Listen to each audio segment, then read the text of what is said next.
Бүгінгі өтетін тақырыбымыз үшбұрыштар, төртбұрыштар, аудандар.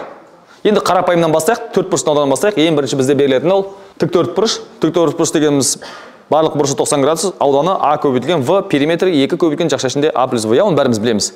Одан екінші төртбұрышымыз ол барлық қабырғасы тең тік төртбұрыш, ол квадрат. Оның ауданы а квадрат, периметр 4а. Ол туралы айтпай-ақ қойық. Кішкене артынан бастайық. Келесі параллелограммнан бастайық. Жалпы параллелограмм дегеніміз не? Иә, қарама-қарсы қабырғалар қос-қостан параллель төртбұрышты параллелограмм деп айтатынбыз, иә? Мына қарама-қарсы төбелерін қосатын кесінді ол диагональдер деп аталатын. Допустим, мынау d1 болсын, мынау d2 болсын. Мынаған түскен перпендикуляр ол биіктігі деп аталатын. Осы жерде параллелограммның аудандардың формулалары шығады. Бірінші ауданы ол S-тен А көбейтілген HA. Яғни HA деген аға түскен биіктік, HV деген V-ға түскен биіктік. Мына жерге біріншісіне бір сызылып кетіп түспей қалмаңыздар. Мынау HV, мынау HA. Ол тең V көбейтілген HV. Бұған байланысты ұлттық бірыңғай тестілеуде есептер бар. Егер параллелограммның бір қабырғасы 5 см, екінші қабырғасы 6 см болса, бір биіктігі 4 см болса, екінші биіктігі қанша болады деген есеп. Осы есеп қарастырайықшы. Параллелограммның бір қабырғасы 4 см, екінші қабырғасы 5 см, бір биіктігі 2 см болса, екінші биіктігі қаншаға тең болады? Иә. Вот осы есепте оқушылардың көбісі қателеседі. H1 десе ол аға түскен биіктік деп ойлап қалады. Шын мәнінде біз H1-дің қайсыған түскен биіктік екенін білмейміз. Сондықтан біз екі жағдай қарастырамыз. Бірінші жағдай ол H1-ге түскен биіктік деп ойлаймыз. 1-ге түскен биіктік болса, ол 4 көбейтілген 2 тең 5 көбейтілген H2 болады. Бұл жерден H2-міз шығады. 8 бөлінген 5 1,16 ма? Екінші жағдай ол мынау мынаған түскен биіктік болуы мүмкін, иә? Онда 4 көбейтілген H2 тең 5 көбейтілген 2. Бұдан H2-міз тең болады 10 бөлінген 4, ол 5 бөлінген 2, 2,5. Яғни бізде екі жауап шығуы мүмкін екен. Міне оқушылар осы жерден қателескен балл жоғалтып жатады. Мен тағы айтам, ұлттық бірыңғай тестілеуде 45-тен жоғары алған оқушылар, олардың барлығы 50 алатын оқушылар деген сөз.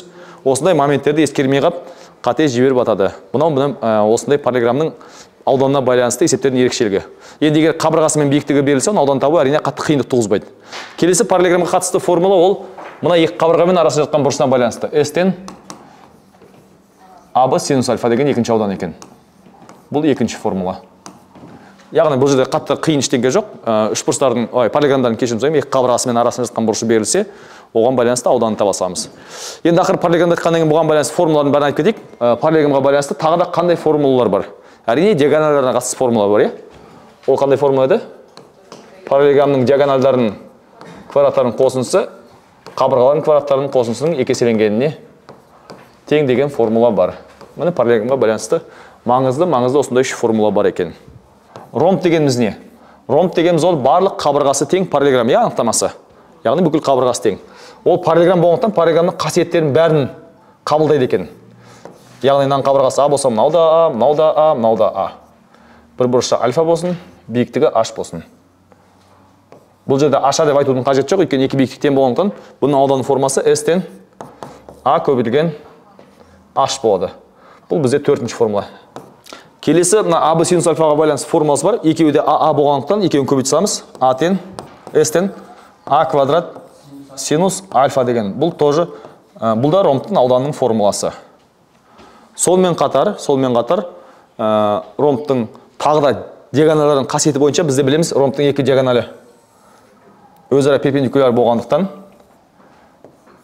мынау d1 болсын, мынау d2 болсын. Онда үшінші формасы бар екен, S-тен 2-ден 1, d1, d2 деген. Сонымен қатар ақырын ромб туралы айттық, ромбтың тағы да екі формасы бар, ол диагональдардың қасиеті.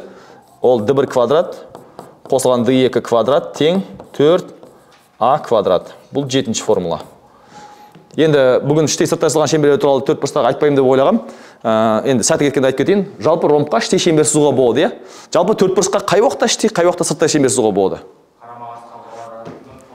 Егер де төртбұрыш берілетін болса, бізге кез келген төртбұрыш.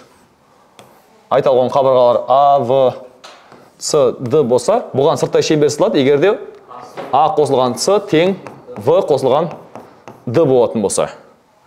Бұл 8-ші формула деп қой. 8 емес. Жарайды, 8 бола берсін. Содан кейін қай уақытта іштей шеңбер сызылады? Егер де іштей шеңбер сызылу шарты. Енді сырттай шеңбер сызылу шарты бар, ол қарама-қарсы бұрыштарының қосындысы тең болса, яғни бұрыш А қосылған бұрыш С тең бұрыш В қосылған бұрыш Д-ға болса. Бұл 9-ші формула болсын. Яғни бұл сырттай шеңбер сызылу шарты. Енді өшті айта кету керек, ромбта бізде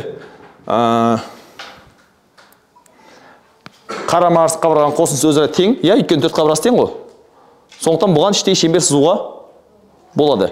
Енді іштей шеңбер сызуға болатын болса, ол міндетті түрде екі қабырғасын жанайтындықтан, бұл екі қабырғаның арақашықтығы ол диаметр болады. Келісесіздер ғой? Диаметр болатын болса, онда ол екі қабырғасын арақашықтығы ол бізде H. Яғни H-тен диаметр болатын болса, оштен шарт шығады екен, радиусын тапсақ, іштей сызылған шеңбердің радиусы биіктігінің жартысына тең деген шарт шығады екен ромбта. Міне ромбқа байланысты ауданына іштей сызылған, сырттайдан шеңбер сызылмайды, іштей сызылған шеңберге қатысты формулалар осы екен. Яғни параллелограмм ромбта бұдан басқа формулалар жоқ деп айтса болады. Бар болса қатты маңызы жоқ, осы формулалар арқылы түрендіруге болады. Келесі төртбұрышымыз бізде ерекше төртбұрыш, ол трапеция. Трапеция. Трапеция дегеніміз қарама-қарсы қабырғалар қос-қостан параллель төртбұрыш. Бұл жерден қатты қиын ештеңке жоқ. Айталған табандарын А және В деп ойлайтын болсақ, биіктігін H дейтін болсақ, оның бір ғана аудан формасы бар. S-тен А қосылған В бөлінген 2 көбейтілген H деген формуласы бар. Мынау нешінші номер? 10-ші. Енді мен басқа формулар жоқ дегенде көп әріптестер дал болуы мүмкін, D1, D2 деген формуласы деп. Онымен жалпы төртбұрыш үшін айтқым келіп тұр. Жалпы кез келген төртбұрыштың ауданының формуласы бар. Бізде айталық кез келген төртбұрыш беретін болса, трапеция емес. Бұлардың аудандардың табудың формуласы бар.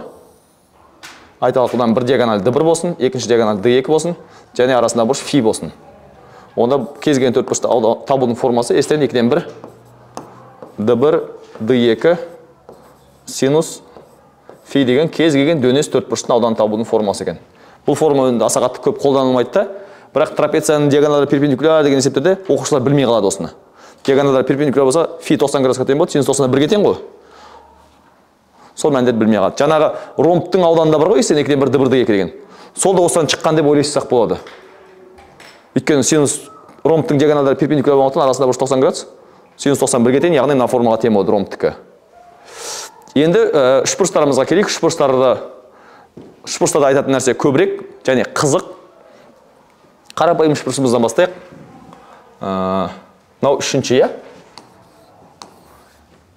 төртінші үшбұрыш. Бұл жерде кез келген үшбұрыш туралы әңгіме айтылады.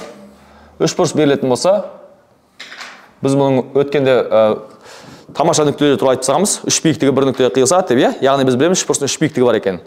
Яғни мына биіктік табаны А, оған түскен биіктік HA болсын, мынау V болсын, оған түскен биіктік HV болсын, мына табан С болсын, оған түскен биіктік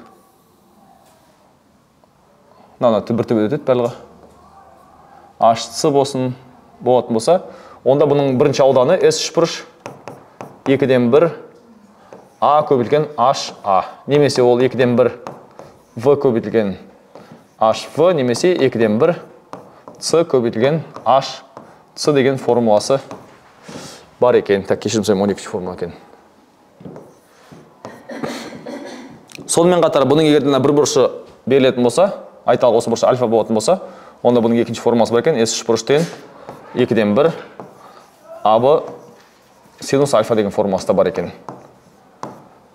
Енді үшінші формуласы бар. Егер де үш қабырғасы белгілі болатын болса, S тең. Үш қабырғасы белгілі болса, қандай формула еді? Герон формуласы, бәріміз білеміз.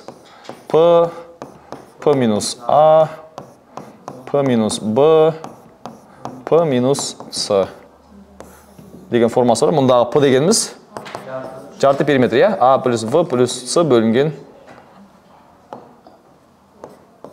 2 деген формуласы. Мына екеуі бірге 14-ші формула. Аты оқушылар құрылманың формуласы 14 деп ойлап қалады, аны мән бермей қалады, шын мәнінде ол жарты периметр. Содан кейін оқушылар және бүйтіп түсініп қалады кейде. P дегеніміз ол A плюс V плюс C бөлінген 2 екен деп те ойлап қалады. Біз айту керекпіз, кіші P дегеніміз ол жарты периметр, ал үлкен P дегеніміз ол толық периметр. Яғни ол барлық қабырғалардың қосын істеп, осында айтып кету керекпіз. Және осы үшбұрышқа байланысты ақыры шеңберлер туралы айттық. Үшбұрышқа кез келген уақытта іште де сыртта да шеңбер сызылады.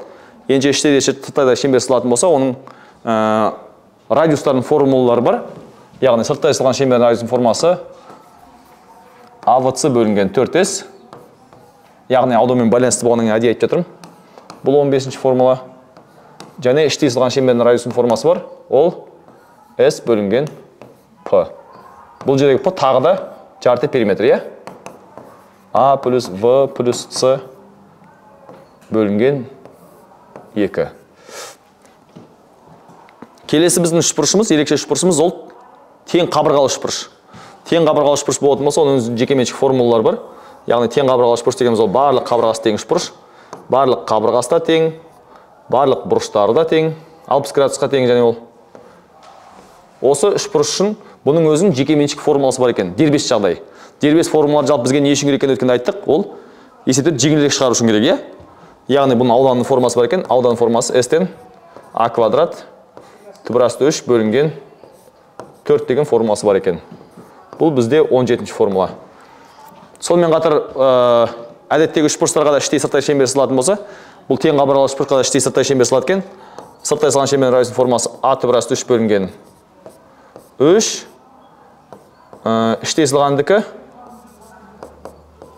A түбірасты 3 бөлінген 6 деген формасы бар екен. Осы екеуінің қорытындысы шығады. Яғни үлкен радиус кіші радиустан 2 есе ұзын екен ғой деген. Енді ол медианалардың қиылысуының қасиеті бойынша да айтса да болады. Келесі біздің ерекше үшбұрышымыз ол тікбұрышты үшбұрыш.